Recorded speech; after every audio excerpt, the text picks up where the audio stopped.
નાયબ કલેક્ટર એચ.ટી. મકવાણાના અધ્યક્ષસ્થાને હર ઘર તિરંગા અભિયાન 2026ના સફળ આયોજન માટે બેઠક યોજાઈ. ભારત સરકારના હર ઘર તિરંગા અભિયાન 2026 અંતર્ગત ચોટીલા ખાતે ઉજવણીનું સુચારુ આયોજન, વિભાગો વચ્ચે સંકલન તથા અસરકારક અમલીકરણ સુનિશ્ચિત કરવા માટે આજ રોજ તા. 07/08/2026ના રોજ નાયબ કલેક્ટર ચોટીલા શ્રી એચ.ટી. મકવાણાના અધ્યક્ષસ્થાને બેઠક યોજાઈ હતી.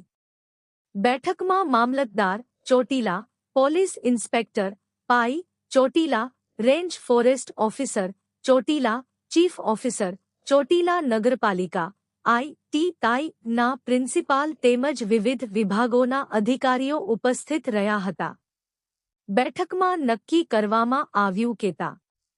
12 ઓગસ્ટ 2026ના રોજ સવારે 9 કલાકે જૂની મામલતદાર કચેરી ચોટીલાથી તિરંગા યાત્રાનો પ્રારંભ કરવામાં આવશે. યાત્રામાં વિવિધ સરકારી વિભાગોના અધિકારીઓ કર્મચારીઓ, શાળા કોલેજોના વિદ્યાર્થીઓ, એનએસએસ, એનસીસી, સ્કાઉટ ગાઇડ, યુવા મંડળો તથા મોટી સંખ્યામાં નાગરિકો ઉત્સાહભેર જોડાશે.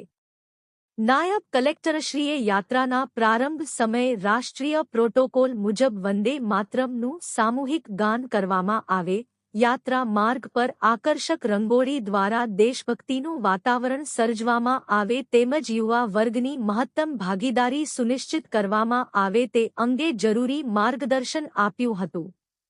બેઠક દરમિયાન ફ્લેગ કોડ ઓફ ઇન્ડિયાનું ચુસ્તપણે પાલન કરવા, રાષ્ટ્રધ્વજના ગૌરવ અને સન્માનની જાળવણી કરવા તેમજ હર ઘર તિરંગા અભિયાન અંતર્ગત તમામ કાર્યક્રમો શિસ્તબદ્ધ, ગૌરવપૂર્ણ અને રાષ્ટ્રપ્રેમની ભાવના સાથે યોજાય તે માટે સંબંધિત અધિકારીઓને સૂચનાઓ આપવામાં આવી હતી.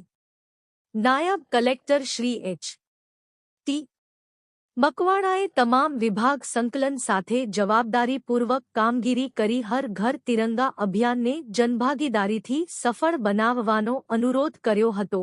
બ્યુરો રિપોર્ટ વિજય ઝાપડિયા SS2 ન્યૂઝ ચોટીલા.